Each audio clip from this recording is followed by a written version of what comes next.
मुंबई आणि पुणेकरांना आज राज्य सरकारकडून मिसिंग लिंकची भेट दिली जाणार आहे।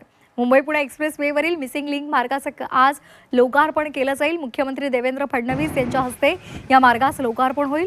या प्रकल्पामुळे घाटातील वाहतूक कोंडी कमी होईल, त्याचबरोबर प्रवास अधिक वेगवान व्हायला मदत होणार आहे। विशेष म्हणजे मिसिंग लिंक मार्गावर 2 मोठे बोगदे आहेत। यातील एका महाकाय बोगद्याची गिनीज बुक ऑफ वर्ल्ड रेकॉर्डमध्ये नोंद झाली आहे। मिसिंग लिंक प्रकल्प म्हणजे अभियांत्रिकीचा एक उत्तम नमुना त्यामुळे मानला जातोय।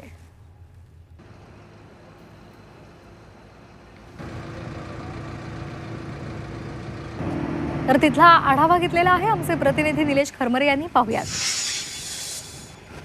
या महामार्गावर जे मिसिंग लिंक रोड तयार करण्यात आलेला आहे, या मार्गावर महत्त्वाच्या 2 गोष्टी आहेत। पहिला म्हणजे 8 किलोमीटरचा बोगदा आणि दुसरा म्हणजे या ठिकाणी उभारण्यात आलेलं ब्रिज। हा ब्रिज आहे, या ब्रिजला नाव देण्यात आलेलं आहे टेबल स्टे ब्रिज। खरं तर अभियांत्रिकीचा एक उत्तम नमुना या ठिकाणी आपल्याला पाहायला मिळतोय। या ब्रिजची लांबी जवळपास 650 मीटर आहे आणि उंची जी आहे ते 180 मीटर आहे। हा अनोखा ब्रिज जो आहे तो पूर्णपणे वायरिंगवर उभा असलेला पाहायला मिळतोय। या मिसिंग लिंक मार्गावर 2 महत्त्वाच्या गोष्टी आहेत।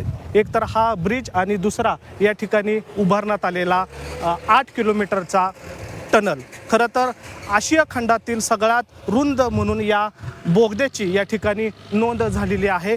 त्यामुळं या मिसिंग लिंकवर हे 2 महत्त्वाचे आकर्षण बिंदू या ठिकाणी म्हणता येईल आणि जवळपास 13 किलोमीटरच्या या मार्गावर हे 2 गोष्टी खूप अभ्यास करून आणि तांत्रिकदृष्ट्या उभारण्यात आलेला आपल्याला पाहायला मिळत आहेत आणि काही वेळातच लोकांच्या सेवेसाठी हे 2 गोष्टी ज्या आहेत ते लोकार्पण करून या ठिकाणी खुले करण्यात येणार आहेत। व्हिडिओ जर्नलिस्ट नितीन सांदोरसह निलेश करमरे, झी मीडिया।